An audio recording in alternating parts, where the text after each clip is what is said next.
तो कल की क्लास में मैंने आपको पर्यावरण से जुड़े हुए जितने भी अंतर्राष्ट्रीय सम्मेलन संधियाँ सारी पढ़ा दी थी। अभी तक का COP 25 तक बता दिया था कि क्या का कब कब हुआ है, उद्देश्य क्या रहा, क्या थीम रही, ये चीज़ें भी हमने चर्चा कर ली। और निश्चित तौर पे मैं आशा करता हूँ कि आप सभी ने देखा होगा, मैंने एक आपको वेबसाइट बताई थी डाउन टू अर्थ, और उसमें आपको COP सारे मिल गए होंगे।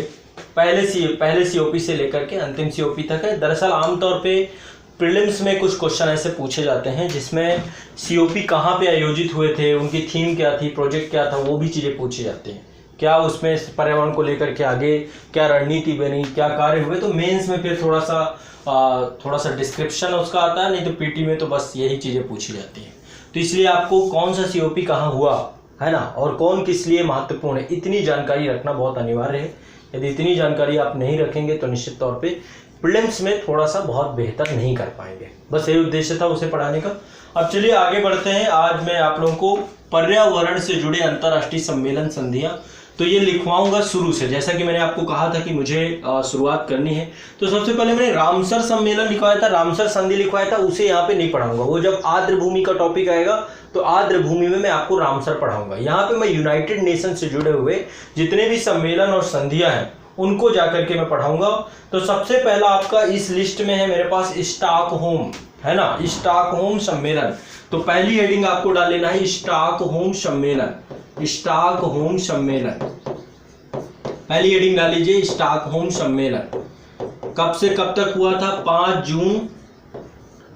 5 जून 1972 से लेकर के 16 जून 1972 तक।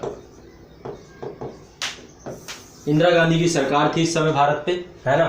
तो मानव और पर्यावरण से संबंधित ये पहला सम्मेलन था स्टॉकहोम सम्मेलन। तो इसके बारे में आप लोगों को लिखना है। लिखिए, मानव पर्यावरण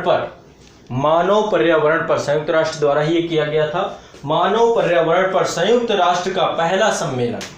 पहला पॉइंट लिखिएगा मानव, ये डेट जरूर डाल लीजिएगा, 5 जून 1972 से 16 जून 1972 तक। और 5 जून को इसी कारण से क्या मनाया जाता है? विश्व पर्यावरण दिवस के रूप में मनाने के प्रस्ताव रखा गया। विश्व पर्यावरण दिवस, ठीक है। विश्व पर्यावरण दिवस 5 जून इसीलिए मनाया जाता है, ठीक है, विश्व पर्यावरण दिवस। तो ये भी याद रखना है। तो मानव पर्यावरण पर संयुक्त राष्ट्र का पहला सम्मेलन, पहली पॉइंट ये लिखिए। दूसरा लिखिए स्टॉकहोम आपका कहाँ है? स्वीडन में, ठीक है। ये बहुत सामान्य सी बात है, लेकिन इसमें आगे लिखिए, यह विश्व का प्रथम पर्यावरण सम्मेलन होने के कारण, यह विश्व का प्रथम पर्यावरण सम्मेलन होने के साथ ही ऐसा पहला सम्मेलन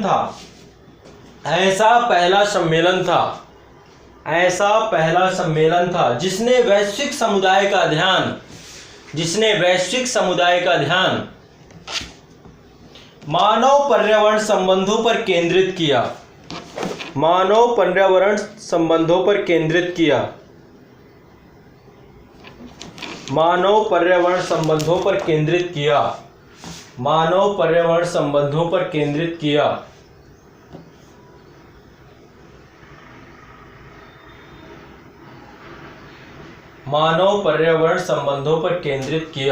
किया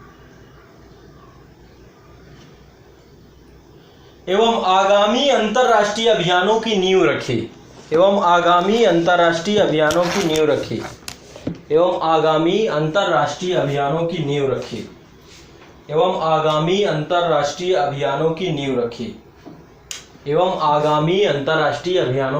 रखी।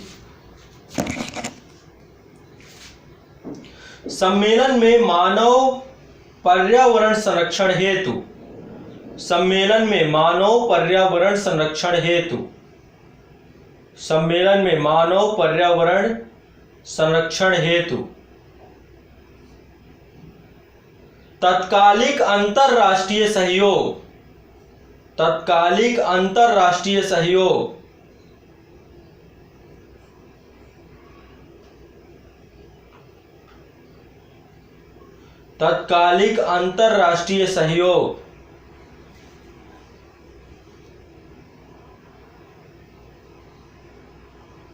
तत्कालिक अंतर्राष्ट्रीय सहयोग एवं साझा दृष्टिकोण की आवश्यकता पर एवं साझा दृष्टिकोण की आवश्यकता पर जोर दिया गया, एवं साझा दृष्टिकोण की आवश्यकता पर जोर दिया गया।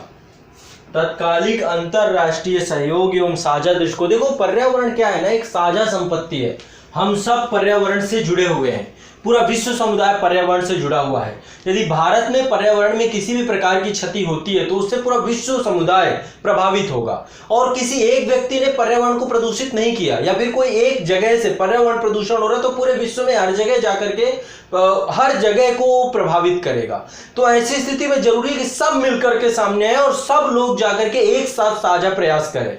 और इसका प्रारंभ कब होता है? 1972 से 1972 के इस सम्मेलन से, स्टॉकहोम सम्मेलन से पहली बार जो है अंतरराष्ट्रीय समुदाय का ध्यान आकर्षित किया गया कि किस तरीके से उसे पर्यावरण संरक्षण पर आगे आना है। और इसके तहत एक बहुत ही महत्वपूर्ण संस्था बनती है। यह संस्था United Nation Environment Programme, UNEP का निर्माण इसी के टाइम पीरियड पे होता है। तो उसके बारे में भी चर्चा करेंगे।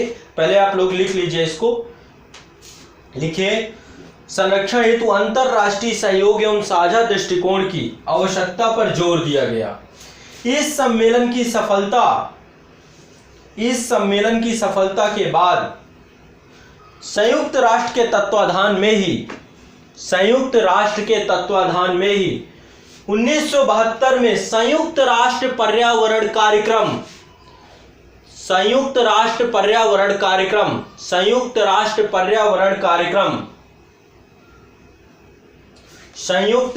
पर्यावरण कार्यक्रम UNEP, United Nation Environment Programme, UNEP, ये संस्था का नाम बहुत सुनते हैं ना, आज इसके बारे में आपको लिखवा भी दूंगा। यूनेप का गठन किया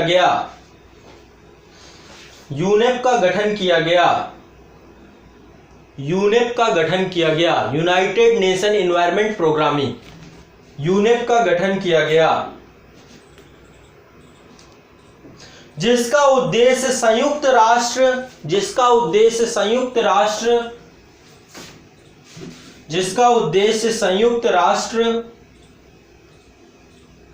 की अन्य शाखाओं में पर्यावरण उत्थान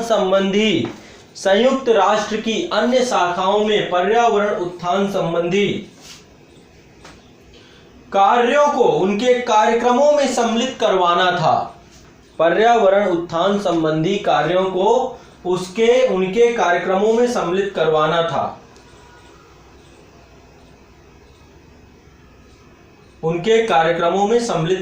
था। तो यूनेप का गठन कैसे हुआ? यूनाइटेड नेशन का जो पहला स्टॉकहोम सम्मेलन था, उसी सम्मेलन के परिणाम स्वरूप यूनेप आपका सामने। अब यूनेप क्या है, किस किस दिशा में काम करता है, क्या क्या इसको जिम्मेदारियां हैं, किस तरीके से अंतरराष्ट्रीय सहयोग को बढ़ाने का प्रयास करता है और कैसे पर्यावरण को लेकर कार्य कर रहा है, तो थोड़ा सा आप हेडिंग डाल लेंगे यूनेप। हेडिंग डाल लीजिए यूनेप, ठीक है, यूनेप हेडिंग डाल लीजिए यूनेप, या फिर लिख लीजिए संयुक्त राष्ट्र पर्यावरण कार्यक्रम, यूनाइटेड नेशन एनवायरनमेंट प्रोग्राम। ये संस्था क्या है, इसके बारे में दो बातें लिख लीजिए, लिखिए इसको। इस संगठन का उद्देश्य, अब देखो इसका जन्म कैसे हुआ मैंने बता दिया। इस संगठन, यूनेप के बारे में लिख लीजिए, इस संगठन का उद्देश्य मानव पर्यावरण को प्रभावित करने वाले सभी मामलों में अंतरराष्ट्रीय सहयोग को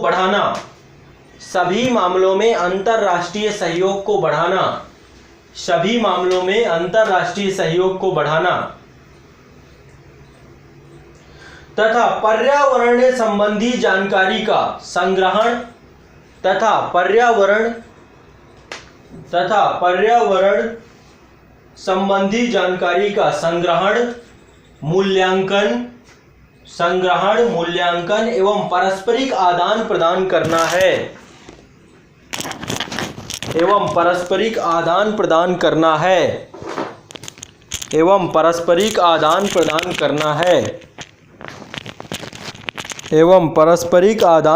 करना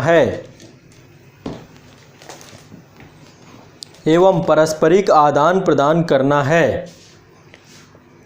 तो इसका मुख्य कार्य क्या है? अंतर्राष्ट्रीय सहयोग को बढ़ाना तथा पर्यावरण से संबंधित जो भी जानकारी है उसको इकट्ठा करना, उसका मूल्यांकन करना और उसको सभी देशों के मध्य पारस्परिक आदान प्रदान करना ताकि पर्यावरण की क्षति को न्यूनतम किया जा सके। यूनेप का मुख्य कार्य क्या है? ये है। इसका मुख्यालय कहाँ है यूनेप का? इसका मुख्यालय केन्या की राजधानी नैरोबी में है। इसका मुख्यालय कहाँ पर है? केन्या की राजधानी नैरोबी पे। तो लिख लीजिए, इसका मुख्यालय केन्या की राजधानी नैरोबी पे है। इसका मुख्यालय केन्या की राजधानी नैरोबी पे है। नेक्स्ट हेडिंग डाल लीजिए। अब अभी हेडिंग मत डालिए, अभी इसी पे लिखिए थोड़ा सा। अब इसका जो प्राइमरी गोल क्या है, ये किस दिशा में काम कर रहा है, 4 लाइनें इसके बारे में लिखिए, फिर मैं इसके कार्य लिखवाऊंगा। लिखिए, यूनेप की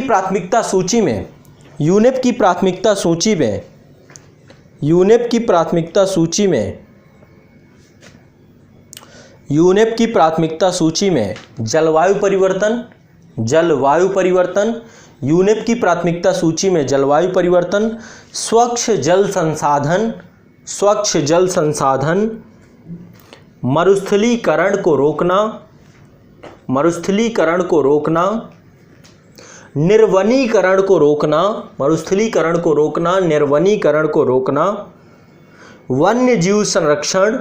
वन्यजीव संरक्षण, विषैले रसायनों एवं खतरनाक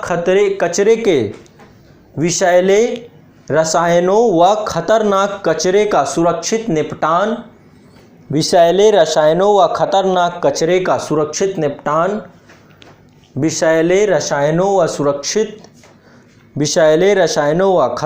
कचरे का सुरक्षित निपटान, सागरीय व तटीय क्षेत्रों का परिरक्षण,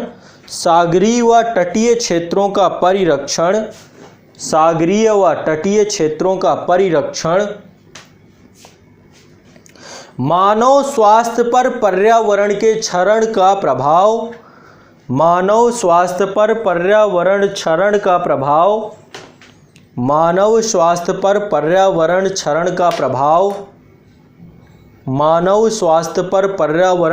का प्रभाव तथा जैव प्रौद्योगिकी इत्यादि यूनेप की प्राथमिकता सूची में है।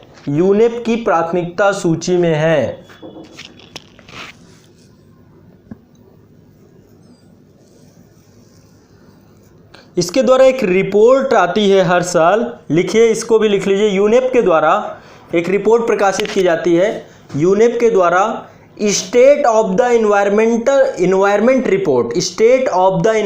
रिपोर्ट, यूनेप के द्वारा प्रतिवर्ष state of the environment report तथा ग्लोबल इन्वायरमेंट आउटलुक, ये 2 रिपोर्ट हैं जो प्रतिवर्ष आती हैं और इसमें जो रैंकिंग है, हर देश को रैंकिंग प्रदान करता है ये यूनेप द्वारा। State of the environment report, पहली रिपोर्ट कौन सी है? State of the environment report. पहली रिपोर्ट कौन सी है? State of the environment report. और दूसरी रिपोर्ट कौन सी है यूनेप की? Global environment outlook. प्रतिवर्ष जारी किया जाता है या प्रकाशित किया जाता है।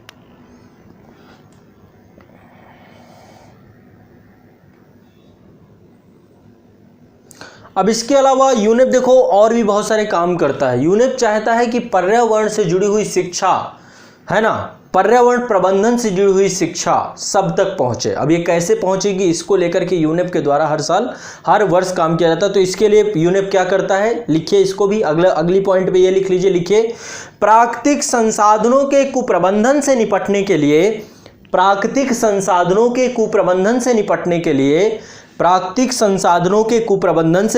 के लिए तैयार किए गए सार्वजनिक शिक्षा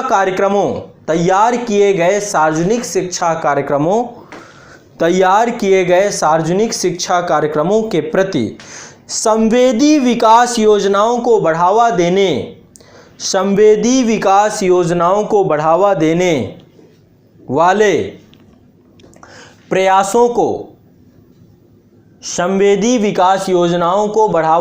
वाले प्रयासों को यूनेप द्वारा मजबूत समर्थन दिया जाता है।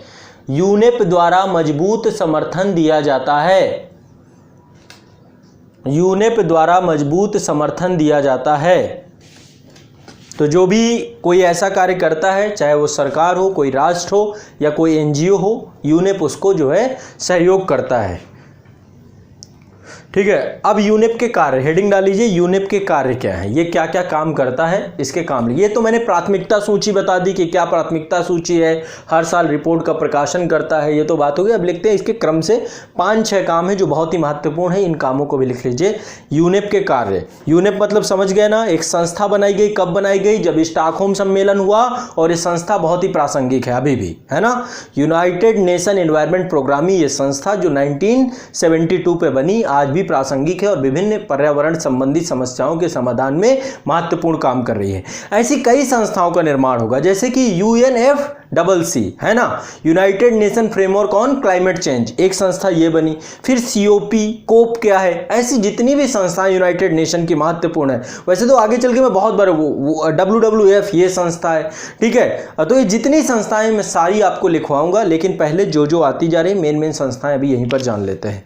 यूनेप का कार्य में लिखे, पहला कार्य लिखे, यूनेप पर्यावरण संबंधी समस्याओं, यूनेप पर्यावरण संबंधी समस्याओं के तकनीकी एवं सामान्य निदान हेतु उत्प्रेरक के रूप में कार्य करता है। पहला पॉइंट लिख लीजिए, यूनेप पर्यावरण संबंधी समस्याओं के तकनीकी एवं सामान्य निदान हेतु उत्प्रेरक के रूप में कार्य करता है। उत्प्रेरक के रूप में कार्य करता है। उत्प्रेरक के रूप में कार्य करता है। यूनेप पर्यावरण संबंधी समस्याओं के तकनीकी एवं सामान्य निदान हेतु एक उत्प्रेरक के रूप में कार्य करता है। एक उत्प्रेरक के रूप में कार्य करता है। नेक्स्ट, अगला पॉइंट लिख लीजिएगा। अगला पॉइंट लिख लीजिएगा, इसके कार्यक्रमों के अंतर्गत 1975 में, इसके कार्यक्रमों के अंतर्गत 1975 में, इसके कार्यक्रमों के अंतर्गत 1975 में भूमंडलीय पर्यावरणीय निगरानी प्रणाली, भूमंडलीय पर्यावरण निगरानी प्रणाली, इसको बोलते हैं GEMS, GEMS, भूमंडलीय पर्यावरण निगरानी प्रणाली, जिसके द्वारा केंद्रों के एक तंत्र, जिसके द्वारा केंद्रों के एक तंत्र से प्राप्त आंकड़ों के आधार पर, जिसके द्वारा केंद्रों के एक तंत्र से प्राप्त आंकड़ों के आधार पर विश्व के जलवायु परिवर्तनों, विश्व के जलवायु परिवर्तनों, आंकड़ों के आधार पर विश्व के जलवायु परिवर्तनों, विश्व की पारिस्थितिकी स्थिति, विश्व की पारिस्थितिकी स्थिति, विश्व की पारिस्थितिकी स्थिति, विश्व जल प्रदूषण, जल प्रदूषण तथा उष्णकटिबंधीय वनों से जुड़ी सूचनाएं उपलब्ध कराई जाती हैं। उष्णकटिबंधीय वनों, उष्णकटिबंधीय वनों, उष्णकटिबंधीय वनों से जुड़ी सूचनाएं उपलब्ध कराई जाती हैं। सूचनाएं उपलब्ध कराई जाती हैं। 1985 AD में स्थापित भूमंडलीय संसाधन सूचना डेटाबेस, 1985 में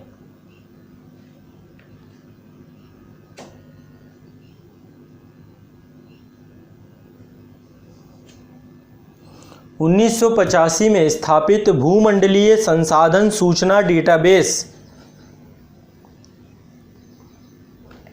1985 में स्थापित भूमंडलीय संसाधन सूचना डेटाबेस, इसको बोलते हैं GRED। तो दो तंत्र हैं GEMS और GRED। 1975 में GREMS यानी कि भूमंडलीय पर्यावरण निगरानी प्रणाली, इसका विकास किया गया। और दूसरा है 1985 में भूमंडलीय संसाधन सूचना डेटाबेस द्वारा उपलब्ध आंकड़ों की 1985 में स्थापित भूमंडलीय संसाधन सूचना डेटाबेस द्वारा उपलब्ध आंकड़ों की उपयोगी सूचनाओं में बदला जाता है। उपयोगी सूचनाओं में बदला जाता है।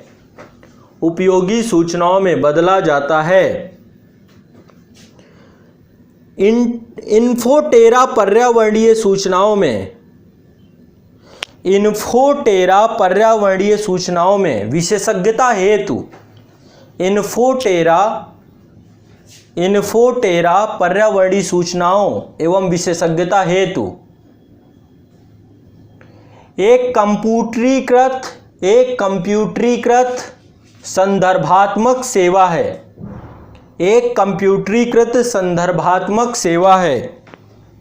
एक कंप्यूटरीकृत संदर्भात्मक सेवा है। एक कंप्यूटरीकृत संदर्भात्मक सेवा है।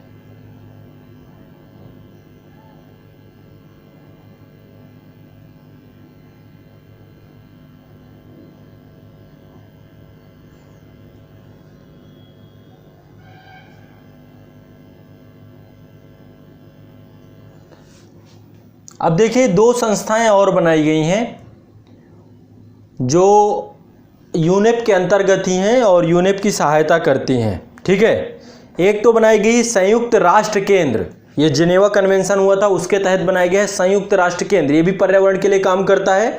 और दूसरा है अंतर्राष्ट्रीय पर्यावरण तकनीकी केंद्र। तो और लिख लीजिए नेक्स्ट, यूनेप द्वारा अत्यावश्यक पर्यावरणीय सहायता के लिए, यूनेप द्वारा अत्यावश्यक पर्यावरणीय सहायता के लिए संयुक्त राष्ट्र केंद्र, ये जिनेवा में अवस्थित है। संयुक्त राष्ट्र केंद्र ये जिनेवा में अवस्थित है, कोष्टक में जिनेवा लिख लीजिएगा।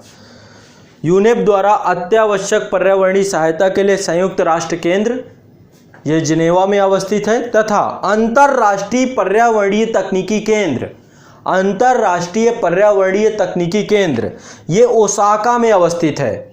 ओसाका की स्थापना की गई तथा अंतर्राष्ट्रीय पर्यावरण तकनीकी केंद्र की स्थापना की गई।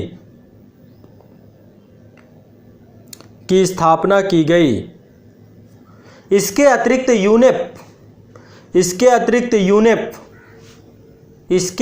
यूनेप संयुक्त राष्ट्र निकायों के साथ सहयोग करते हुए, इसके अतिरिक्त यूनेप संयुक्त राष्ट्र निकायों के साथ सहयोग करते हुए सैकड़ों परियोजनाओं पर कार्य कर चुका है।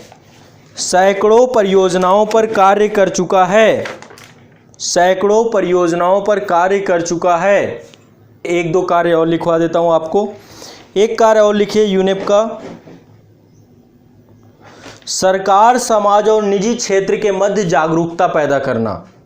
सरकार, समाज और निजी क्षेत्रों के मध्य जागरूकता पैदा करना। सरकार, समाज और निजी क्षेत्रों के मध्य जागरूकता पैदा करना।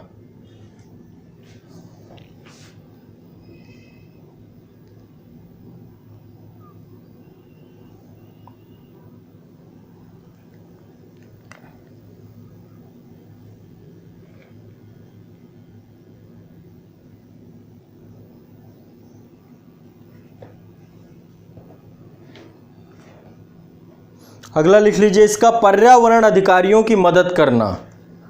पर्यावरण अधिकारियों की मदद करना। पर्यावरण अधिकारियों की मदद करना तथा पर्यावरण से संबंधित नीति निर्माण में, पर्यावरण से संबंधित नीति निर्माण और क्रियान्वयन में सहायता प्रदान करना। पर्यावरण से संबंधित नीति निर्माण में, पर्यावरण से संबंधित नीति निर्माण में सहायता करना एवं क्रियान्वयन में मदद करना। उनको कैसे इम्प्लीमेंट करना है उसको लेकर के भी यूनेप कार्य करता है।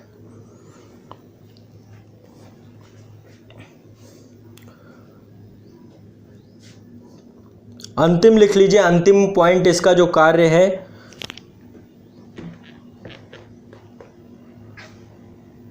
अंतिम पॉइंट लिख लीजिए, वैश्विक पर्यावरण की निगरानी, वैश्विक पर्यावरण की निगरानी, वैश्विक पर्यावरण की निगरानी एवं पर्यावरणीय संबंधी आंकड़ों को जारी करना, पर्यावरण से संबंधित आंकड़ों को जारी करना। अब देखो इस रूप में यूनेप ने बहुत काम किए हैं। क्या क्या काम किए हैं मैं कुछ आपको यहाँ पर बताऊंगा, आपको ये लिखने नहीं है, मैं सिर्फ आपको जानकारी देना चाहता हूँ। मैं यूनेप की, मेरे पास साइट है, मैं यूनेप की साइट से ही आपको बता रहा हूँ। यूनाइटेड नेशन की खुद की साइट है। और देखो मुझे लगता है यदि आपको सबसे ऑथेंटिक डेटा चाहिए तो आप सीधा ऑफिशियल साइट पे जाइए, वहाँ पे आपको बहुत सारा आपको डेटा मिल जाएगा। तो मैं डायरेक्टली वहीं से आपको बता रहा हूँ। यूनेप ने एक तो 1985 में ओजोन परत की सुरक्षा के लिए एक संधि किया था, वियना सम्मेलन में हुआ था ये पूरा का पूरा। मैंने 1985 की वियना सम्मेलन आप लोगों को मैंने पढ़ाया था, ये यूनेप के द्वारा ही करवाया गया था। बाद में फिर मॉन्ट्रियल हुआ था, मॉन्ट्रियल बाद का है, लेकिन पहले ओजोन परत को लेकर के वियना सम्मेलन कल मैंने आपको लिखाया था, अपनी लिस्ट में देखिएगा, वहाँ पर आपको मिले था। और यहाँ पर कई राष्ट्रों के द्वारा जो है मिल करके क्लोरोफ्लोरोकार्बन CFC के उत्पादन को चरणबद्ध तरीके से कटौती की बात यहां पर हुई थी, है ना। इसके अलावा 1989 में खतरनाक कचरों और परदेशीय संचालन, निपटान और नियंत्रण तंत्र को लेकर के इसने बेसल संधि की थी, और जो 1992 में लागू हुई थी। ये मतलब कि जो रासायनिक कचरा है उसको लेकर के हुआ था, जो पर्यावरण को समाप्त करता है। इसके अलावा रियो डी जेनेरियो 1992 में जब पृथ्वी सम्मेलन हुआ था, उसके आयोजन में बड़ी मदद यूनेप की ही इसमें बड़ी भूमिका रही। और इसके अलावा यूनेप के द्वारा UNDP के साथ और विश्व बैंक के साथ, UNDP और विश्व बैंक के द्वारा जुड़ करके कई संयुक्त परियोजनाएं संचालित की जा रही हैं पर्यावरण संरक्षण को लेकर के। इसके अलावा यूनेप ने जो कई सूखाग्रस्त देश हैं और जो मरुस्थलीकरण है, क्योंकि इसका एक महत्वपूर्ण इसकी प्राथमिकता तो मरुस्थलीकरण को लेकर के भी इसने कई सारे 1904 में एक संधि की है, और उसके तहत भी इसने कार्य किया है कि पूरे विश्व में जितने भी सूखाग्रस्त देश हैं वहाँ पर भी मरुस्थलीकरण को लेकर के और जल संसाधन कैसे वहाँ पर मुहैया हो, पर्यावरण की सुरक्षा की जा सके, उसके लिए भी यूनेप ने काम किया है। तो मल्टीपल वर्क हैं, आप लोग एक बार यूनाइटेड नेशन की साइट पे या यूनेप के काम पे जाकर के आप देख सकते हैं, ठीक है। चलिए ये रही एक बात। अब आगे मैं आपको अगला पॉइंट लिखवाता हूं। देखो अब इसके बाद मैं ना टोरंटो पढ़ाऊंगा ना कुछ पढ़ाऊंगा, अब सीधे आ जाइए पृथ्वी शिखर सम्मेलन पे, सीधे आ जाइए पृथ्वी शिखर सम्मेलन। देखो इसके बीच में 2-3 हुए हैं, थोड़ा सा मैं आपको डिस्कस कर देता हूं, या फिर एक लिख लो, पृथ्वी से पहले थोड़ा सा नैरोबी के बारे में लिख लो। 10 साल के बाद 1982 में नैरोबी शिखर सम्मेलन हुआ, है ना। रियो के स्कॉटलैंड के बाद, स्टॉकहोम के बाद, स्टॉकहोम घोषणा पत्र के बाद एक घोषणा पत्र हुआ जिसका नाम है आपका नैरोबी घोषणा पत्र, स्टॉकहोम +10, यानी 1972 +10। इसके 10 साल बाद 1982 में नैरोबी घोषणा पत्र किया गया। अब ये भी इंपॉर्टेंट है क्योंकि यहाँ पर एक कमीशन बनाया गया था, एक कमीशन बनाया गया था, ब्रंटलैंड कमीशन। ये बहुत इंपॉर्टेंट है, ब्रंटलैंड कमीशन, और इसको एक जिम्मेदारी दी गई थी। वैसे ये पूरा का पूरा जो नैरोबी घोषणा पत्र है, इसमें नैरोबी घोषणा पत्र में सतत विकास को लेकर के, जो सतत विकास मतलब हमेशा रहने वाला विकास, जो हमारी भावी पीढ़ियों के लिए भी हमें पूरे संसाधनों का इस प्रकार से प्रयोग करना है ताकि हमारी पीढ़ियां भी उनका उपभोग कर सकें। तो ब्रंटलैंड कमीशन को ही सतत विकास को परिभाषित करने के लिए कहा गया था कि सतत विकास की वास्तविक परिभाषा दे पाए। तो ब्रंटलैंड आयोग अभी मैं लिखवा दूंगा, तो इसलिए डाल लीजिए नैरोबी शिखर सम्मेलन, नैरोबी शिखर सम्मेलन। 2 लाइनें इसके बारे में लिखेंगे और फिर थोड़ा सा 2 लाइनें ब्रंटलैंड आयोग के बारे में। इसके बाद सीधा हम प्रवेश कर जाएंगे पृथ्वी शिखर सम्मेलन 1992 के बारे में, ठीक है। तो चलो पहले डाल लो नैरोबी शिखर सम्मेलन 1982। लिखिए 1972 के स्टॉकहोम सम्मेलन की 10वीं वर्षगांठ 1972 के, देखो अब चीज़ें समझ में आ रही होंगी। मैंने जो लिस्ट बना दी अब आप जोड़ते चले जाइएगा, लिस्ट जो बना दी है जोड़ते चले जाइएगा, चीज़ें आपको आसान लगेंगी, बहुत ज़्यादा टफ नहीं है, क्योंकि इसमें बहुत कन्फ्यूज़न था, बच्चे बहुत ज़्यादा परेशान होते हैं, बहुत ज़्यादा मिसगाइड होते हैं। तो मेरा प्रयास यही था कि मैं चीज़ों को आपको आसान कर दूँ और बहुत सिस्टमेटिक कर दूँ, उसी प्रयास में आपको चीज़ें समझ में आएगी, ये चीज़ मैं गारंटेड कह रहा हूँ। ठीक है, आपकी ये समस्या खत्म हो जाएगी, ये चीज़ जो उलझावपन था पूरे पर्यावरण के टॉपिक पे, उलझावपन को अब सुलझ जाएगा आपका। अभी आगे देखो टॉपिक बहुत है, अभी तो हम शुरुआती दौर पे ही हैं, शुरुआत ही हमने किया इस टॉपिक की, तो अभी बहुत सारे टॉपिक हैं जो आपको इसमें पढ़ने हैं। ठीक है, तो लिखिए नैरोबी शिखर सम्मेलन में 1972 में स्टॉकहोम सम्मेलन की 10वीं वर्षगांठ पर, थोड़ा सा स्पीड बढ़ाइएगा बच्चों।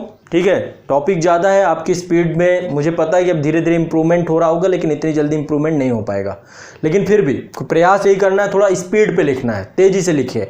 कल एक बच्चे ने शायद अपनी कॉपी ग्रुप में भेजी थी, तो मैं देख रहा था उसकी राइटिंग में थोड़ा सा, है ना, मैं समझ रहा हूँ, मैं इतनी स्पीड में बोलता हूँ तो हो सकता है आपकी जो राइटिंग हो उसको लेकर के भी वो भी प्रभावित हो रही हो, लेकिन मैं कुछ नहीं कर सकता, मुझे आपकी स्पीड बढ़ाना ही बढ़ाना है किसी भी हालत में। एक बार स्पीड में काम कर लिया फिर राइटिंग अपने आप आपकी मैनेज हो जाएगी। उसी स्पीड पे आपको राइटिंग को भी इतना रखना है कि पढ़ने योग्य हो, पठनीय हो, पढ़ने में अच्छी लगे और थोड़ा कटिंग पिटिंग कम हो, बस ये ध्यान रखना है। तो लिखिए नैरोबी में 1972 के स्टॉकहोम सम्मेलन के 10वीं वर्षगांठ पर नैरोबी केन्या में 10 से 18 मई 1982, 10 से 18 मई, ये कब संचालित हुआ? 10 मई से लेकर के 18 मई तक, 10 से 18 मई 1982, 10 से 18 मई 1982 को नैरोबी घोषणा पत्र अपनाया गया, को नैरोबी घोषणा पत्र अपनाया गया। नैरोबी घोषणा पत्र द्वारा एक विशेष आयोग गठित किया गया।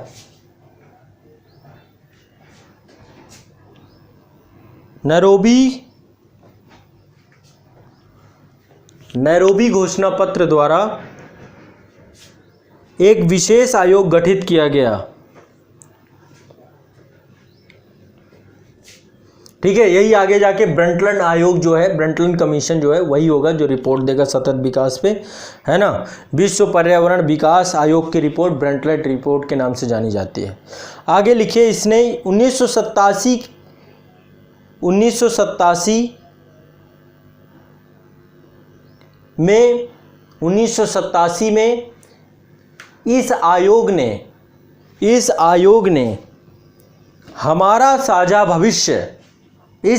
ने हमारा साझा भविष्य विश्व पर्यावरण और विकास आयोग की रिपोर्ट, कोष्टक में लिखेगा ब्रंटलैंड आयोग। 1987 में इस आयोग ने हमारा साझा भविष्य विश्व पर्यावरण और विकास आयोग की रिपोर्ट, कोष्टक में लिखेगा ब्रंटलैंड आयोग या ब्रंटलैंड रिपोर्ट को प्रस्तुत किया। आवर कॉमन फ्यूचर, हमारा साझा भविष्य, है ना। तो एक रिपोर्ट आई किसकी? ब्रंटलैंड कमीशन की।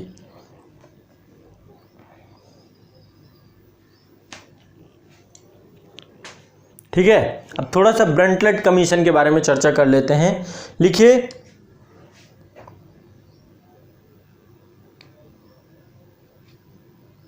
सतत विकास की स्पष्ट अवधारणा, सतत विकास की स्पष्ट अवधारणा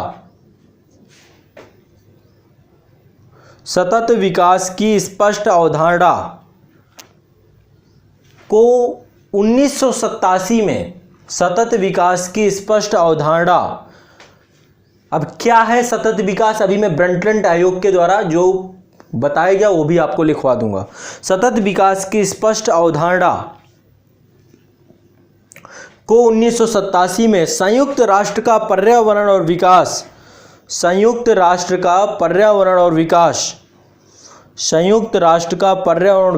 पर विश्व आयोग, संयुक्त राष्ट्र का पर्यावरण और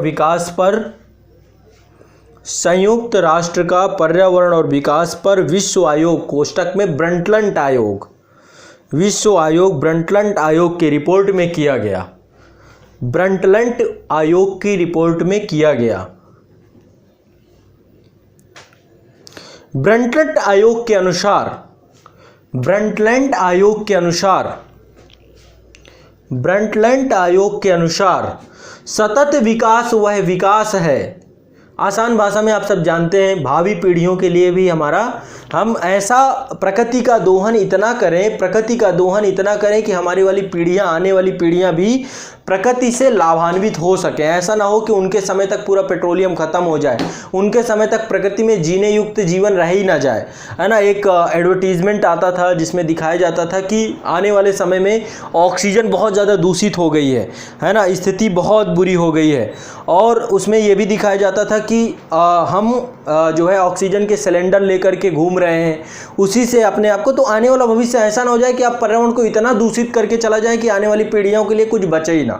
तो हमारा साझा भविष्य कैसे है, आने वाली पीढ़ियों के लिए भी हमें ऐसा प्रकृति का दोहन करना है कि उनके लिए भी संसाधन सुरक्षित रहें। यही बात ब्रंटलेट आयोग ने भी कही। ब्रंटलेट आयोग ने क्या कहा, यही बात लिखवा रहा हूं, लिखिए। ब्रंटलेट आयोग के अनुसार सतत विकास वह विकास है। ब्रंटलेट आयोग के अनुसार सतत विकास वह विकास है।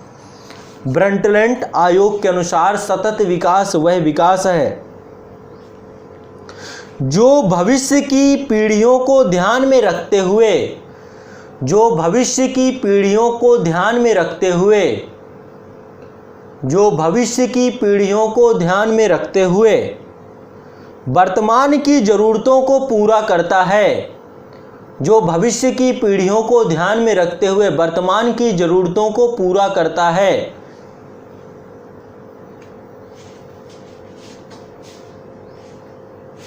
सतत विकास की अवधारणा का लक्ष्य, सतत विकास की अवधारणा का लक्ष्य, सतत विकास की अवधारणा का लक्ष्य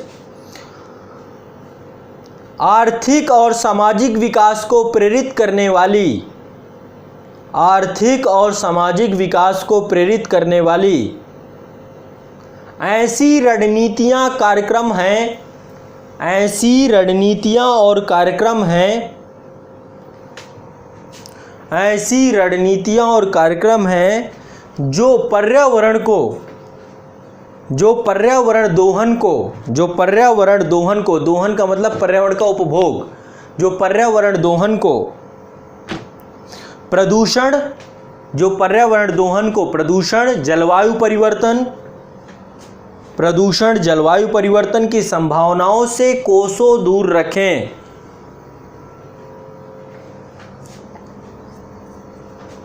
जो पर्यावरण दोहन को प्रदूषण, जलवायु परिवर्तन की संभावनाओं से कोसों दूर रखें, कोसों दूर रखें।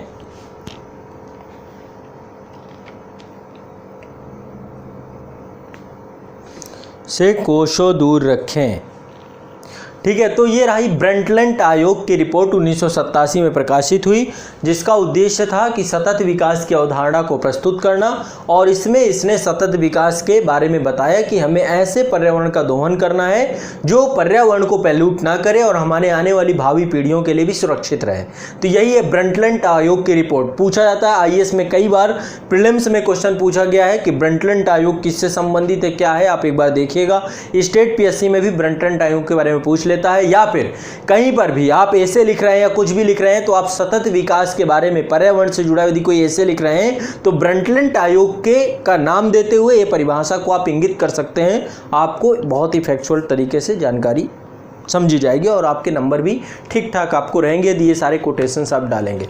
अगला नेक्स्ट हेडिंग डालिए, पृथ्वी शिखर सम्मेलन।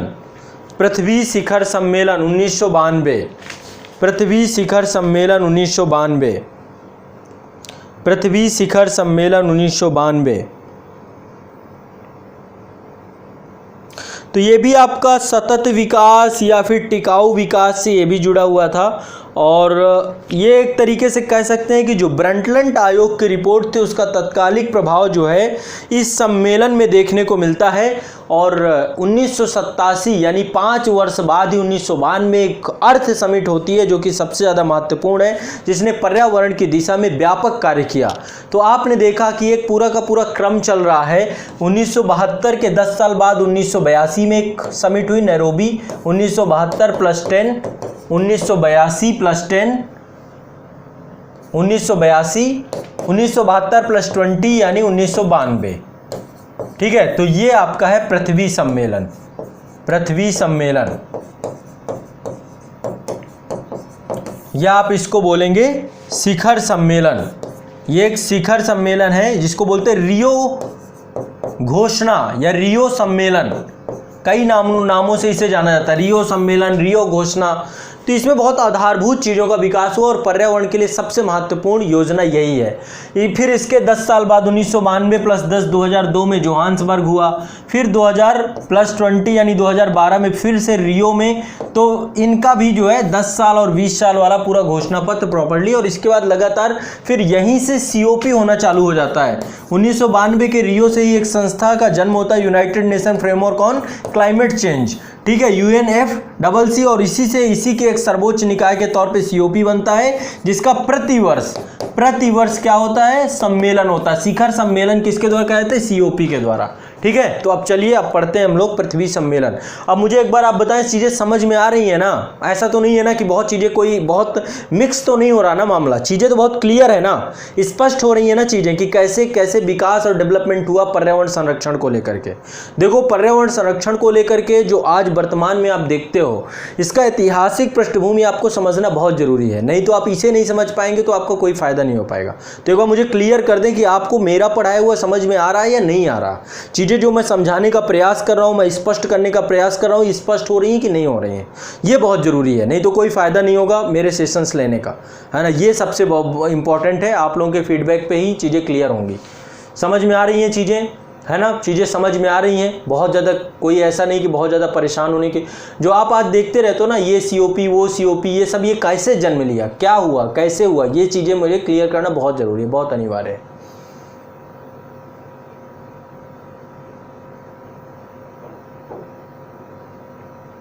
चलिए फिर आगे मैं बढ़ूं।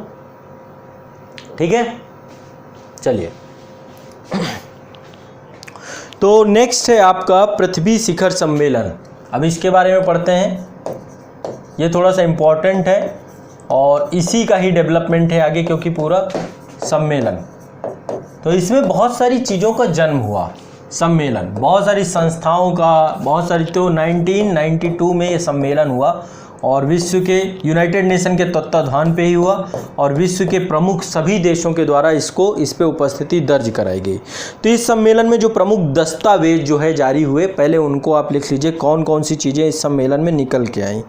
सबसे पहला निकल के आया संयुक्त राष्ट्र जलवायु परिवर्तन पर कार्यतंत्र अभिशमय। ठीक है, इसको बोलते हैं United nation framework on climate change, इसको बोलते हैं। इसको लिख लीजिए, पहली संस्था इसमें क्या बनती है, संयुक्त राष्ट्र जलवायु परिवर्तन पर, संयुक्त राष्ट्र जलवायु परिवर्तन पर, जलवायु परिवर्तन, संयुक्त राष्ट्र जलवायु परिवर्तन पर कार्यतंत्र अभिशमय, कार्यतंत्र अभिशमय। ठीक है, पहला आपका ये संस्था बनी। दूसरी संस्था जो इसमें बनी वो थी आपकी CBD। ठीक है, इसी के देन है इसी के। तो इसको बोलते हैं जैविक विविधता पर अभिशमय, कन्वेंशन ऑन बायोलॉजिकल डाइवर्सिटी। तो इसको बोलते हैं जैव विविधता पर अभिशमय, जैव विविधता पर अभिशमय। ठीक, CBD। इसके बाद एक और संस्था थी जिसका नाम है वन्य सिद्धांत का कथन, statement on forest principle, SFP।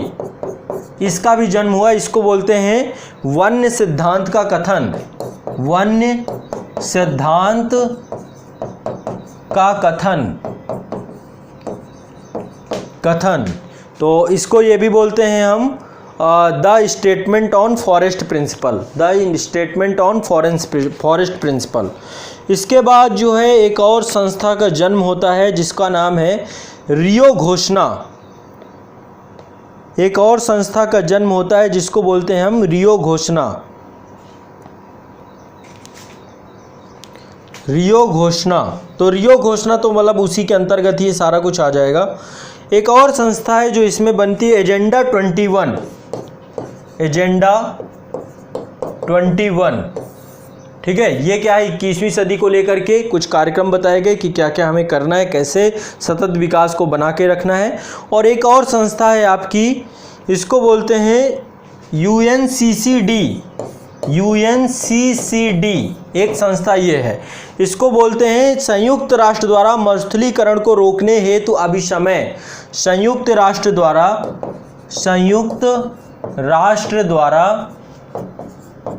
मरुस्थलीकरण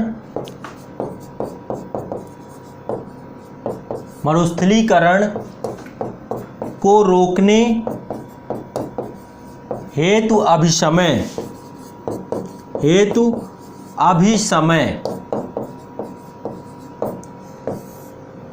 ठीक है। संयुक्त राष्ट्र द्वारा मरुस्थलीकरण रोकने हेतु अभिसमय, United Nation Convention on desertification, ठीक है। तो ये आपका पूरा का पूरा, ये इतने संस्थाओं का विकास जो है मूल रूप से यहाँ पर देखने को हमें मिलता है, ठीक है। और रियो घोषणा मतलब चूंकि रियो सम्मेलन ही है तो यहाँ पर रियो घोषणा पत्र भी है, रियो घोषणा। तो इसमें मैं सब नहीं पढ़ाऊंगा, कुछ के बारे में चर्चा होगी, जैसे UNFSSC ये क्या है, इसी का सर्वोच्च निकाय COP क्या है, ये क्या है, थोड़ा सा इसके बारे में, एजेंडा 21 के बारे में, ये कुछ बातें आपकी हो जाएंगी। तो सबसे पहले अब ये आप लिखिए, इसमें अब हेडिंग डालिए। हेडिंग आपने क्या डाला था, पृथ्वी शिखर सम्मेलन, ये सारी चीज़ें ग्राफ में आपने बना ली होंगी, क्या क्या संस्थाएं इसमें विकसित हुई, ठीक है। अब लिखिए, इस पे लिखना शुरू करिए, शुरू करते हैं। लिखिए, पहले ऐसे लिखिए भूमिका, फिर मैं आपको एक एक करके फिर ये भी लिखवाऊंगा। तो लिखिए इसमें, ब्रंटलैंड आयोग की रिपोर्ट का तत्कालिक प्रभाव, ब्रंटलैंड आयोग की रिपोर्ट का तत्कालिक प्रभाव, ब्रंटलैंड आयोग की रिपोर्ट का तत्कालिक प्रभाव, ब्रंटलैंड आयोग की रिपोर्ट का तत्कालिक प्रभाव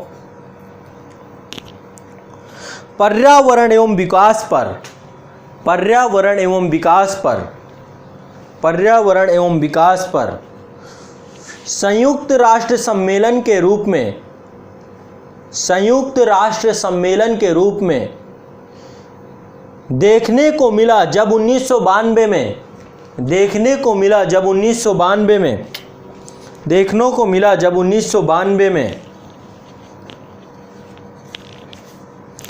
जब 1992 में ब्राज़ील के शहर रियो डी जेनेरियो में, ब्राज़ील के शहर रियो डी जेनेरियो में, ब्राज़ील के शहर रियो डी जेनेरियो में विश्व प्रसिद्ध पृथ्वी शिखर सम्मेलन का आयोजन किया गया, विश्व प्रसिद्ध पृथ्वी शिखर सम्मेलन का आयोजन किया गया, विश्व प्रसिद्ध पृथ्वी शिखर सम्मेलन का आयोजन किया गया।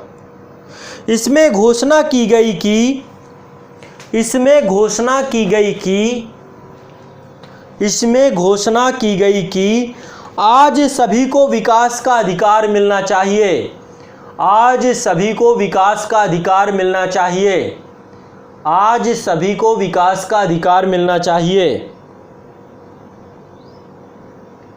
देखो, आमतौर पे बहुत सारे देश ऐसे थे जिन्होंने पर्यावरण को प्रदूषित करने के लिए, क्योंकि औद्योगिक क्रांति के बाद ही पर्यावरण प्रदूषण की घटना का जन्म होता है ना।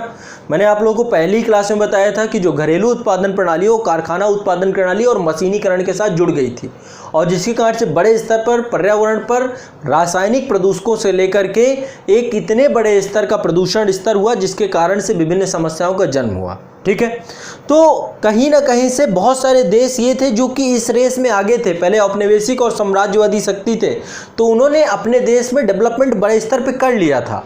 और ऐसे में बहुत सारी संधियां जो बनाई जा रही थी उसमें विश्व के बहुत सारे देश मानने को भी तैयार नहीं थे, क्योंकि जैसे भारत जैसा देश, भारत में तो अभी हमने औद्योगिक हमारे यहाँ औद्योगिकरण हुआ कितना है?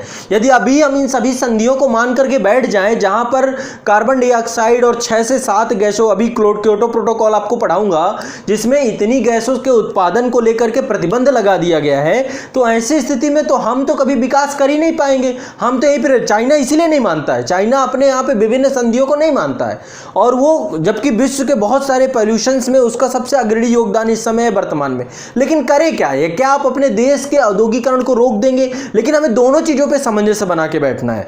विश्व के वो देश जो आज डेवलपमेंट करके बैठ गए हैं, भारत का हमेशा रुख यही रहता है, जो विकसित देश हैं, आज वो टेक्नोलॉजी मुहैया कराएं, विश्व के विकासशील देशों को फंड मुहैया कराएं, और फंड मुहैया कराकर पर्यावरण को दूषित करने से बचाने को हेतु जो तकनीकी विकास हो चुका है, उस तकनीकी विकास और टेक्नोलॉजी, क्योंकि आप तो अपने यहाँ करके बैठ गए, लेकिन आप हमें भी तो उस चीज़ का मौका देंगे ना। ऐसा तो है नहीं कि हम यहीं पर रुक जाएंगे, अब अपना डेवलपमेंट ही नहीं करेंगे।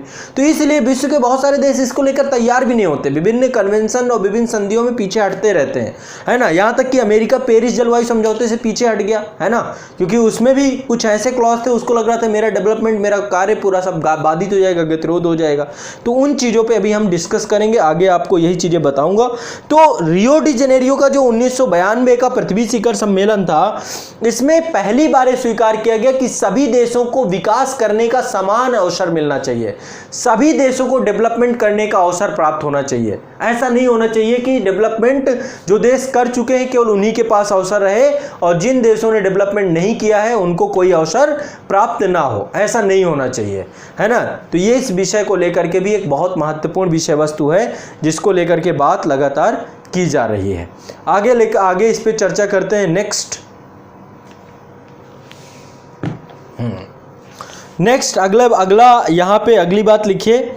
हाँ, विश्व के सभी को विकास करने का अधिकार मिलना चाहिए, लेकिन वर्तमान और भावी पीढ़ियों के विकासात्मक एवं पर्यावरणीय आवश्यकताओं को ध्यान में रखते हुए, लेकिन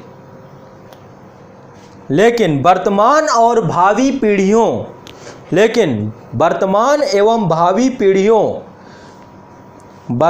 एवं भावी पीढ़ियों की विकासात्मक एवं पर्यावरणीय आवश्यकताओं को ध्यान में रखते हुए इस सम्मेलन द्वारा जारी दस्तावेज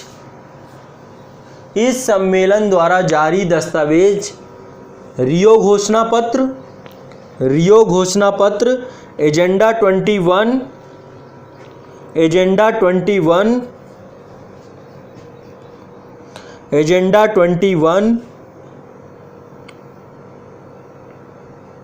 संयुक्त राष्ट्र जलवायु परिवर्तन पर कार्यतंत्र अभिसमय UNFCCC, संयुक्त राष्ट्र जलवायु परिवर्तन पर कार्यतंत्र अभिसमय, जैव विविधता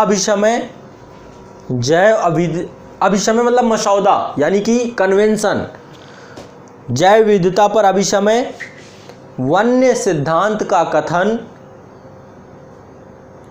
संयुक्त राष्ट्र द्वारा मरुस्थलीकरण को रोकने हेतु अभिसमय, संयुक्त राष्ट्र द्वारा मरुस्थलीकरण को रोकने हेतु अभिसमय इत्यादि जारी किए गए।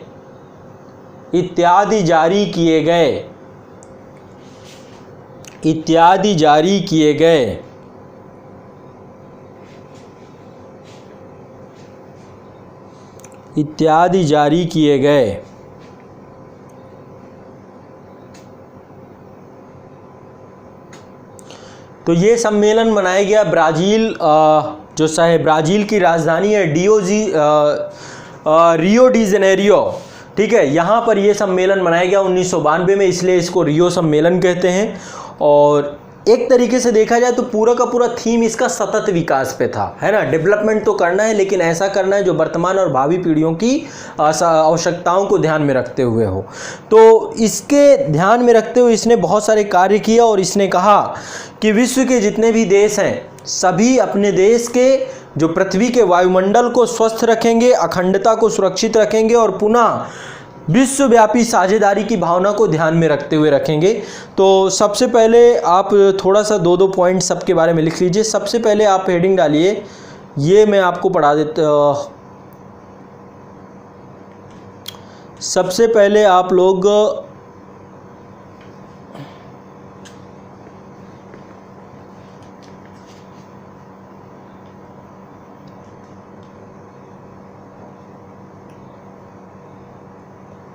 सबसे पहले हेडिंग डालिए United nation framework convention on climate change, यानी संयुक्त राष्ट्र। पहली हेडिंग डालिए संयुक्त राष्ट्र जलवायु परिवर्तन पर कार्यतंत्र अभिसमय। इसके बारे में कुछ लिख लीजिए, 2-3 बातें, और इसके बाद फिर मैं आपको सब में 2-3 बातें बस लिखवा के फिर इसको समाप्त कर दूंगा। ठीक है, फिर क्योटो प्रोटोकॉल देखेंगे। क्योटो के प्रोटोकॉल के बाद फिर हम आगे फिर आपके 2002 का जो जोहान्सबर्ग है और फिर 2012 का, फिर COP सारे देख करके फिर समझौतों को समाप्त करेंगे। तो सबसे पहले यहाँ पर लिखिए United nation framework on climate change, यानी कि संयुक्त राष्ट्र जलवायु परिवर्तन का कार्यतंत्र अभिसमय। पहला पॉइंट ये डालिए। ठीक है, ये वाला जो पूरा का पूरा मुद्दा है, ये वाला, ये हेडिंग डालिए, इस पे लिखिए, कुछ बातें लिखिए।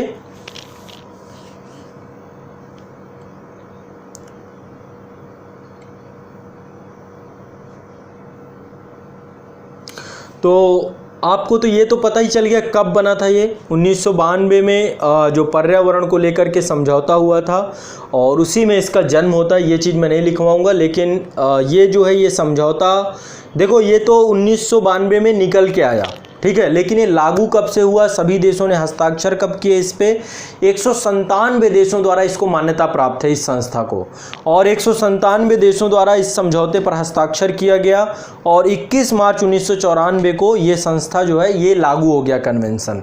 तो लिख लीजिए विभिन्न देशों द्वारा समझौते पर हस्ताक्षर के पश्चात, विभिन्न देशों द्वारा समझौते पर हस्ताक्षर के पश्चात, विभिन्न देशों द्वारा समझौते पर हस्ताक्षर के पश्चात 21 मार्च 1994 को इसे लागू किया गया। 21 मार्च 1994 को इसे लागू किया गया। वर्तमान में यह संधि 197 देशों द्वारा मान्य है। वर्तमान में यह संधि 197 देशों द्वारा मान्य है, United nation framework on climate change, ये जो संधि है इसको लेकर के। वर्ष 1995 से लगातार, वर्ष 1995 से लगातार इस संधि के तहत, किस संधि के तहत, संयुक्त राष्ट्र जलवायु परिवर्तन पर कार्यतंत्र अभिसमय, जो एक कन्वेंशन हुआ था इसके तहत वर्ष 1995 से लगातार इस संधि के तहत वार्षिक बैठकों का आयोजन किया जा रहा है। वार्षिक बैठकों का आयोजन किया जा रहा है। वार्षिक बैठकों का आयोजन किया जा रहा है और यह पर्यावरण और जलवायु के मुद्दे पर वार्षिक रूप से आयोजित होने वाले, और यह पर्यावरण एवं जलवायु के मुद्दे पर वार्षिक रूप से आयोजित होने वाले विश्व का सबसे बड़ा मंच है। वार्षिक तौर पर आयोजित होने वाले विश्व का सबसे बड़ा मंच है। विश्व का सबसे बड़ा मंच है। विश्व का सबसे बड़ा मंच है।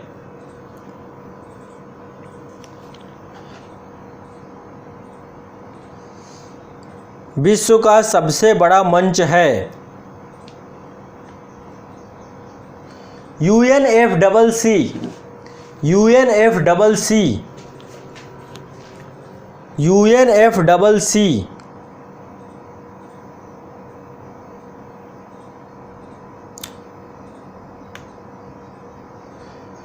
का सबसे बड़ा निकाय, का सर्वोच्च निकाय COP है। इसको लिख लीजिए, कॉन्फ्रेंस ऑफ पार्टीज। UNFCCC का सर्वोच्च निकाय COP है, कॉन्फ्रेंस ऑफ पार्टीज है, एक संस्था है इसके अंदर, COP है। जिसके तहत विभिन्न दलों के प्रतिनिधियों को सम्मेलन में शामिल किया जाता है। जिसके तहत विभिन्न दलों के प्रतिनिधियों को सम्मेलन में शामिल किया जाता है। जिसके तहत विभिन्न दलों के प्रतिनिधियों को सम्मेलन में शामिल किया जाता है। यह हर साल अपने सत्र आयोजित करता है। यह प्रतिवर्ष अपने सत्र आयोजित करता है। सीओपी के द्वारा, इसको कोप बोलते हैं ना, कोप 21, कोप 22, कोप 22, COP 21, COP 23। तो आप कॉन्फ्रेंस ऑफ पार्टीज, ये आपके दिमाग में बैठ गया होगा क्या है। COP एक संस्था है, किसके अंदर, United nation framework on climate change, इसके अंदर एक संस्था है कॉन्फ्रेंस ऑफ पार्टीज, जिसमें विभिन्न देश 197 देशों के प्रतिनिधि इकट्ठे होते हैं प्रतिवर्ष। हर साल COP होता है ना, हर साल। इस बार मराकेश में था, मोरक्को में, है ना, 25वां COP 2019 का। तो लगातार हर साल COP कहीं ना कहीं पे होता ही होता है। ठीक है, तो प्रतिवर्ष COP होता है। तो यही चीज़ मैं लिखवा रहा हूँ आपको। क्या बात कहाँ, COP प्रतिवर्ष हुए सम्मेलन के प्रावधानों के प्रभावी कार्यान्वयन, COP प्रतिवर्ष हुए सम्मेलन के प्रावधानों के प्रभावी कार्यान्वयन को सुनिश्चित करने के लिए आवश्यक निर्णय लेता है। COP सम्मेलन के प्रावधानों के प्रभावी कार्यान्वयन को सुनिश्चित करने के लिए आवश्यक निर्णय लेता है और नियमित रूप से इन प्रावधानों के कार्यान्वयन की समीक्षा करता है। और नियमित रूप से मतलब कि जो भी जब सम्मेलन होता है, विभिन्न देशों के प्रतिनिधि शामिल होते हैं और उनके द्वारा जो भी पृष्ठभूमि बनाई जाती है, जो भी नया विकास किया जाता है पर्यावरण और सतत विकास की दिशा पे, तो COP का कार्य होता है कि उसको इम्प्लीमेंट करना और उसका पूरा का पूरा जिम्मेदारी होती है कि उसको समय समय पर उसकी समीक्षा भी की जाए, है ना। तो COP नियमित रूप से इन प्रावधानों के कार्यान्वयन की समीक्षा करता है। नियमित रूप से इन प्रावधानों की कार्यान्वयन की समीक्षा करता है।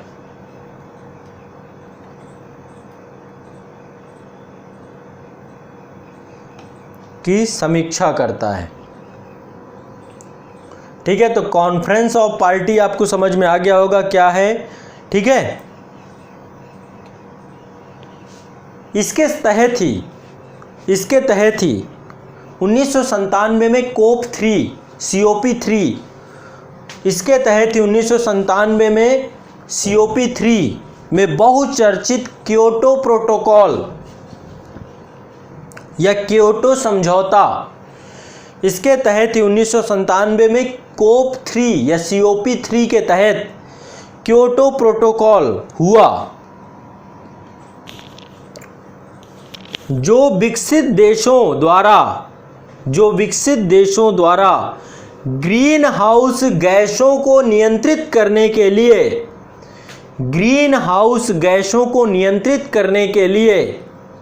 लक्ष्य तय किया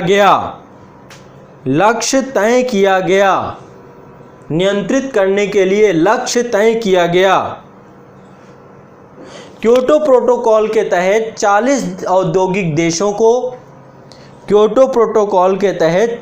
औद्योगिक देशों को जिन लोगों ने विकास कर रखा है, विकसित हो चुके हैं, जिन्होंने इंडस्ट्रियलाइजेशन सबसे पहले किया है और जिनका सबसे ज़्यादा योगदान है पर्यावरण को प्रदूषित करने में, उन 40 देशों को विकसित देशों की श्रेणी में एनेक्सर 1 श्रेणी 1 की एनेक्स 1 की श्रेणी पे रखा गया है। 2 श्रेणियां हैं, एनेक्स 1 एनेक्स 2।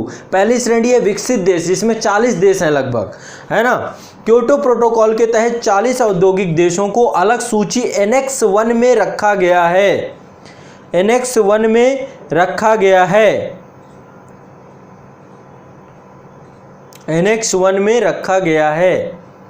ठीक है, तो क्या है आपका UNFCCC, जो आपका United nation framework of climate change, एक ये समझौता है, एक ये संधि है जो पृथ्वी शिखर सम्मेलन के पहले प्रथम पृथ्वी शिखर सम्मेलन में किया गया था 1992 में, और इसके द्वारा ही प्रतिवर्ष क्या करवाया जाता है, विश्व के सभी बड़े देशों को 197 देशों को जो इसके सहयोगी राष्ट्र हैं सभी को एक शिखर सम्मेलन के तहत इकट्ठा किया जाता है और सतत विकास को लेकर के विभिन्न कार्यान्वयन और व्यापक पर्यावरण की रणनीतियां बनाई जाती है और उनको प्रभावी कार्यान्वयन कराया जाता है। तो ये हो गया UNFCCC, इसके बारे में चर्चा हो गई थोड़ी बहुत। अब आगे लिखिए, अगला लिख लीजिए रियो घोषणा। अगला लिख लीजिए रियो घोषणा।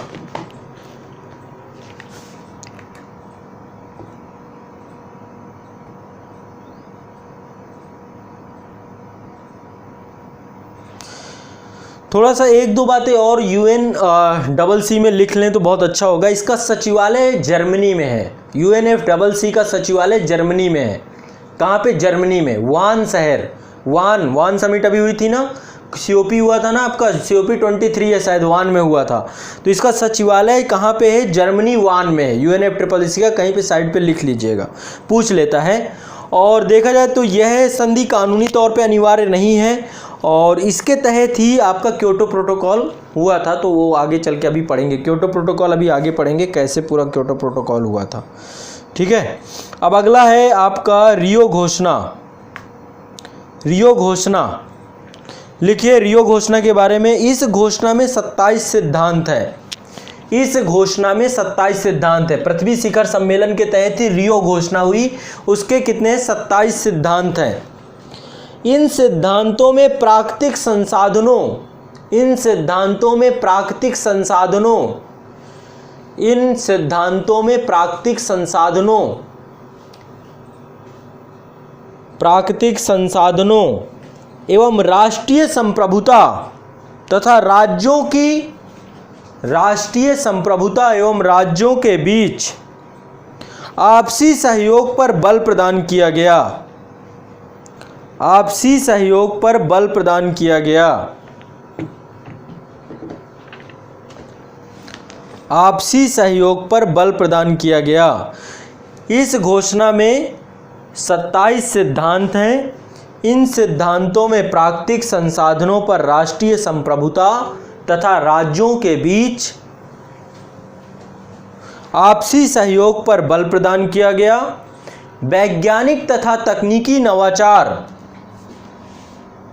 वैज्ञानिक तथा तकनीकी नवाचार एवं पर्यावरण संरक्षण इस घोषणा पत्र के महत्वपूर्ण मुद्दे थे।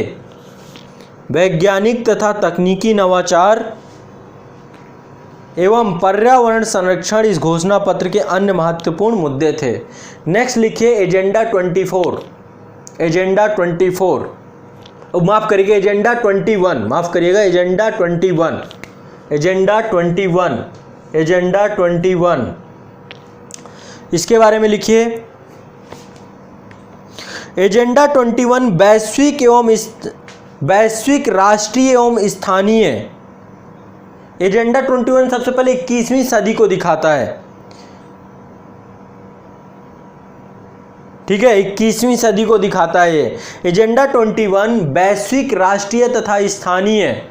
एजेंडा 21 वैश्विक, राष्ट्रीय तथा स्थानीय स्तर पर, वैश्विक, राष्ट्रीय तथा स्थानीय स्तर पर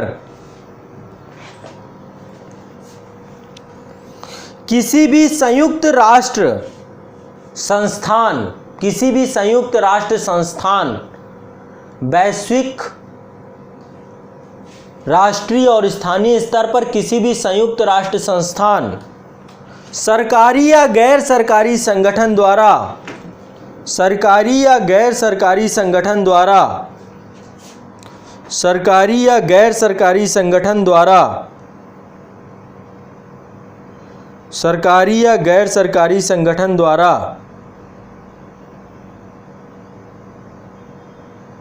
सरकारी या गैर सरकारी संगठन द्वारा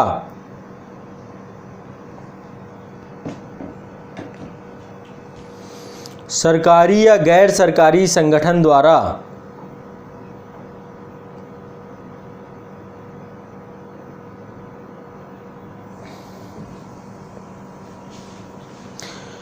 ऐसे किसी भी क्षेत्र में, ऐसे किसी भी क्षेत्र में जहां मानव पर्यावरण संबंधित कार्य किए जाते हैं, जहां मानव पर्यावरण संबंधित कार्य किए जाते हैं, मानव पर्यावरण संबंधित कार्य किए जाते हैं के लिए व्यापक कार्य योजना बनाई गई, के लिए व्यापक कार्य योजना बनाई गई। यहाँ 21वीं सदी को प्रदर्शित करता है, यहाँ 21वीं सदी को प्रदर्शित करता है। यह 500 पन्नों का भारी भरकम दस्तावेज है, यह 500 पन्नों का भारी भरकम दस्तावेज है तथा एक बहुस्तरीय कार्य योजना है, तथा बहुस्तरीय कार्य योजना है। एजेंडे के सभी लक्ष्यों को, एजेंडे के सभी लक्ष्यों को 179 देशों द्वारा 179 देशों के द्वारा अपनाया गया है। एजेंडे के सभी लक्ष्यों को 179 कंट्रीज के द्वारा एक्सेप्ट किया गया है, अपनाया गया है।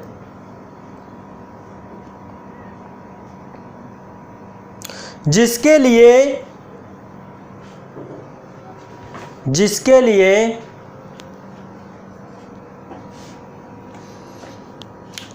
लिए अंतर्राष्ट्रीय, राष्ट्रीय, क्षेत्रीय, जिसके लिए अंतर्राष्ट्रीय, राष्ट्रीय, क्षेत्रीय एवं स्थानीय कार्यक्रम, जिसमें अंतर्राष्ट्रीय, राष्ट्रीय, क्षेत्रीय, स्थानीय कार्यक्रम जिसमें नागरिक मुख्यतः महिलाएं,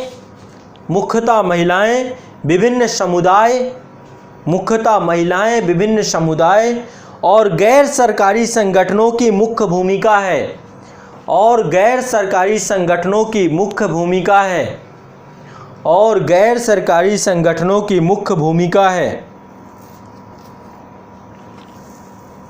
मुख्य भूमिका है। सतत विकास के लक्ष्यों को प्राप्त करने हेतु, सतत विकास के लक्ष्यों को प्राप्त करने हेतु इसमें बाजार, व्यापार और व्यापारियों की भूमिका, लक्ष्यों को प्राप्त करने हेतु इसमें बाजार, व्यापार और व्यापारियों की भूमिका, साथ ही ऐसे संस्थानों के निर्माण पर भी जोर दिया जाता है, साथ ही ऐसे संस्थानों के निर्माण पर भी जोर दिया जाता है जो ज्ञान आधारित हों, जो ज्ञान आधारित हों, जो ज्ञान आधारित हों,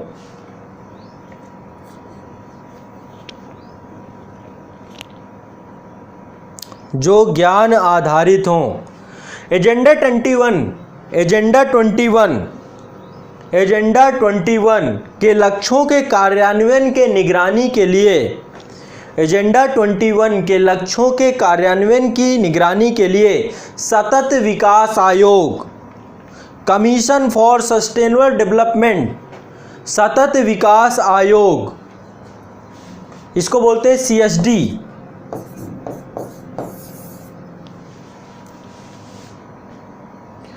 निगरानी के लिए सतत विकास आयोग के द्वारा किया जाता है, कि निगरानी सतत विकास आयोग के द्वारा किया जाता है, किया जाता है।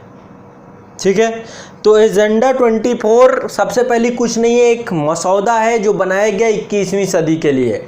एजेंडा 24 की 21वीं सदी में किस तरीके से हमें पर्यावरण का दोहन करना है, ये सभी के लिए अनिवार्य नहीं है, बाध्यकारी नहीं है। ये एजेंडा 24 बस एक रूपरेखा है कि कैसे 21वीं सदी को लेकर के हमें पर्यावरण का दोहन करना है, और इसको लेकर के किस तरीके से हमें राष्ट्रीय स्तर पर, अंतर्राष्ट्रीय स्तर पर, क्षेत्रीय स्तर पर, स्थानीय स्तर पर सभी की मदद चाहिए, है ना। तो सभी की मदद को लेकर के ये चलाया जाने जाने वाला एक बहुत प्रभावी कार्यक्रम है। ठीक है, तो ये हो गया आपका आज का, इतने ही टॉपिक करेंगे। अभी कल जो है आगे अभी इसी को आगे बढ़ाऊंगा, फिर क्योटो प्रोटोकॉल और विभिन्न विषयों को फिर आगे हम पढ़ेंगे। तो आज के लिए इतना ही रखते हैं, और निश्चित तौर पे आपको चीज़ें क्रमवार समझ में आती जा रही होंगी। ये तो मैं मतलब आशान्वित हूँ पूरी तरीके से, और यदि कोई दिक्कत होती है, कोई परेशानी होती है तो निश्चित तौर पे आप लोग पूछ सकते हैं। यदि किसी को कोई समस्या है तो जानकारी